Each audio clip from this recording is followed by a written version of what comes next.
Good morning. At this afternoon's Intelligence Forum's Who Are You podcast, we're incredibly privileged to have Alice Dyson, the CEO and co-founder of Framewood Media. Alice, thank you very much indeed for this interview today. Would you start by giving us an overview of your professional journey so far, please? Hi, Harry, and thanks for having me. Yes, of course. I have worked across film, TV, and music for all of my career. I graduated from the London College of Music with a photography degree, and then went into compact disc manufacturing when I decided that photography was not going to be very lucrative. That was my first foray into the music industry. I met lots of record labels and uh, compact disc CD-ROM companies when they were CD-ROMs were still a thing. And I found that I really enjoyed the people in the music industry. And I liked the record labels, and my job was to make the compact discs for the record labels. And so I was only there for a few years, and I quickly moved through to actually working for one of my record labels. And actually, the three jobs that I then have had through my career were all labels I looked after when I was 22.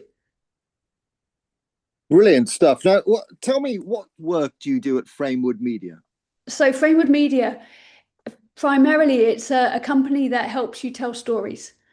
So, it enables me to have an audiobook business. We represent the small films catalogue, which is Bagpuss, the Clangers, and all of those amazing stories that came out of Whitstable back in the 1960s. So we release those as audiobooks. So that's kind of one part of the business. And then another part of the business, we write TV shows and films. And then another aspect is a health business, an IP health business.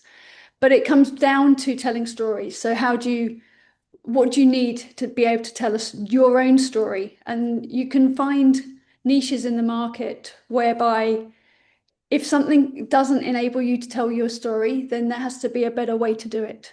And so we've developed some IP around health using AI and the core principles of your geography, your genetics, and your economics in order that you can tell your health story and live a more healthy life. So that's one of the main projects we're working on at the moment, which is really exciting.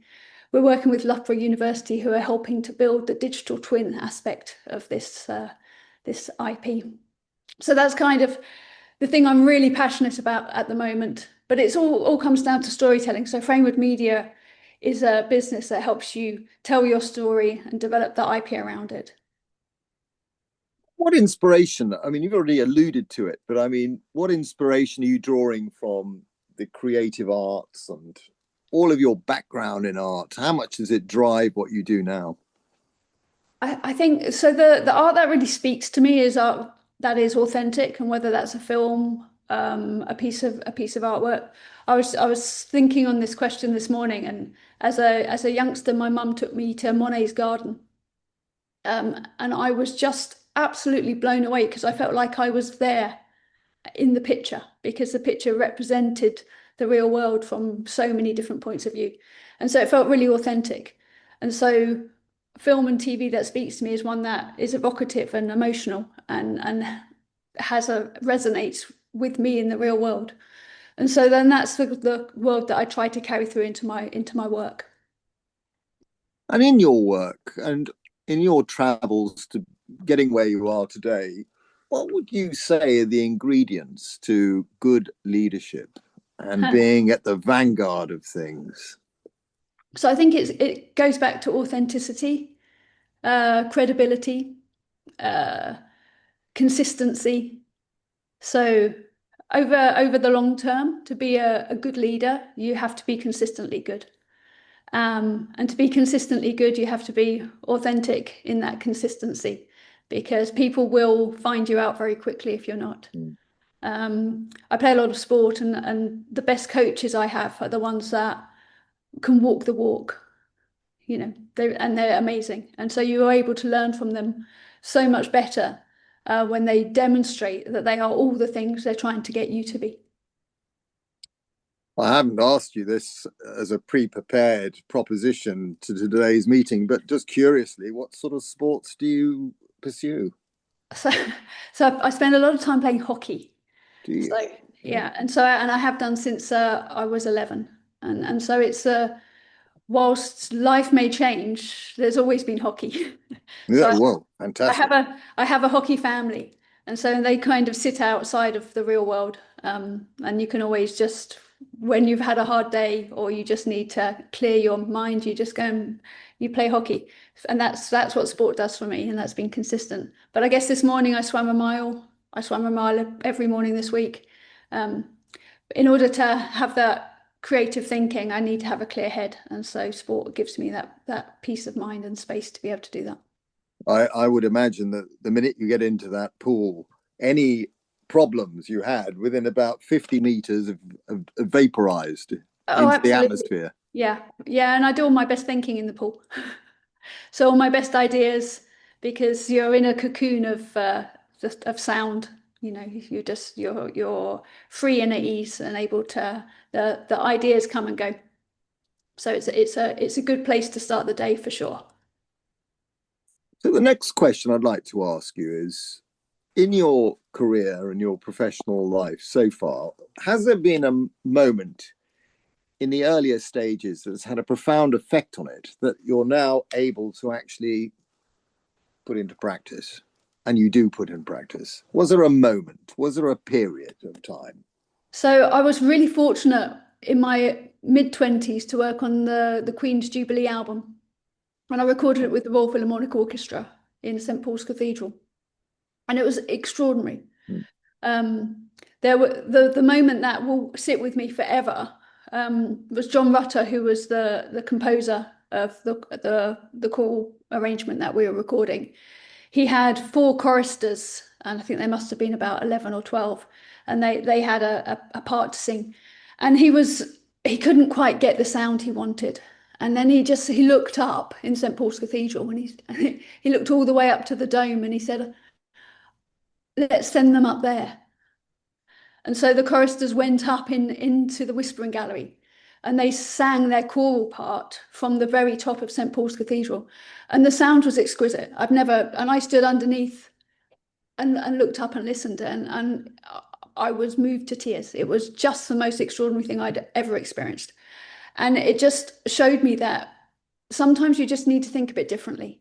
And the answer isn't always the obvious one. And you know, if you look up, you can have inspiration. And this really was the case. And nobody with the recording will know that's how it was, how what happened when they're listening to it. But I know.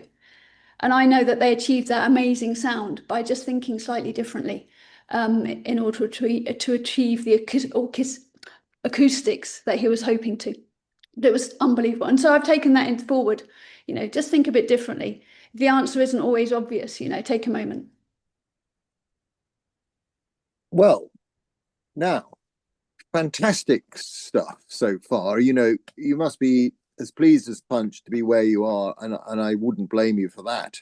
But what are your plans for the future? Have you got a bit of a, you don't stand still. So what's next? So, I mean, there's so much going on at the moment. We're building a filming kitchen at the office premises at the moment. And so we've had I've commissioned this counter that's being made in Scotland at the moment. And it's made of 300-year-old beech wood.